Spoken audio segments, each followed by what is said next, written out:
কুড়িগ্রামে জামে মসজিদে নামাজ আদায় করতে যাওয়াকে কেন্দ্র করে মোহাম্মদ ছকমল হোসেন নামের এক মুসল্লিকে গালিগালাজ ও মারধর করার অভিযোগ উঠেছে। মোহাম্মদ ফারুক হোসেন, মোহাম্মদ শহীদুল ইসলাম ও আশরাফুল ইসলাম নামের ৩ ব্যক্তির বিরুদ্ধে। অভিযুক্তরা কুড়িগ্রাম পৌর শহরের ৬ নং ওয়ার্ডের নামাটাপু ভোলকুপা গ্রামের বাসিন্দা।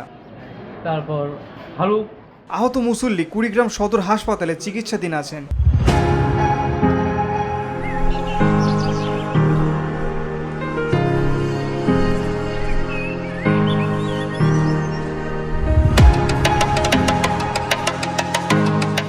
এ ঘটনায় কুড়িগ্রাম সদর থানায় একটি অভিযোগ করেছে ভুক্তভোগী মুসল্লি মোহাম্মদ ছকমল হোসেন। অভিযোগ ও স্থানীয় সূত্রে জানা যায়, কুড়িগ্রাম পৌর শহরের নামাটোপা ভোলাকোপা গ্রামে ২ বছর পূর্বে একটি ওয়াক্তিঘর নির্মাণ করেন স্থানীয়রা।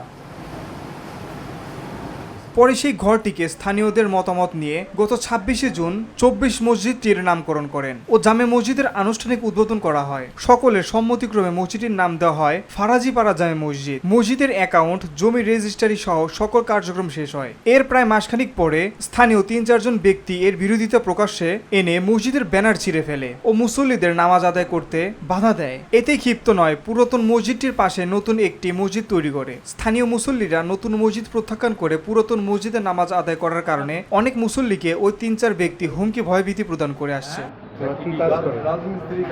স্থানীয়ভাবে সালিশ বৈঠক বসলেও ওই ৩ ব্যক্তির কারণে কোনো সমাধান হয় না। ফলে দিনের পর দিন তারা বেপরোয়া হয়ে গতকাল ছকমল হোসেন নামের ওই মুসল্লিকে মারধর করে। এ ঘটনায় স্থানীয়দের মাঝে আতঙ্ক বিরাজ করছে। পরিত্রাণে প্রশাসনের কাছে আইনগত সমাধান চায় স্থানীয়রা। এ বিষয়ে কুড়িগ্রাম সদর থানার ভারপ্রাপ্ত ওসি মোহাম্মদ হাবিবুল্লাহ বলেন, অভিযোগ পেয়েছি, তদন্ত করে ব্যবস্থা নেওয়া হবে।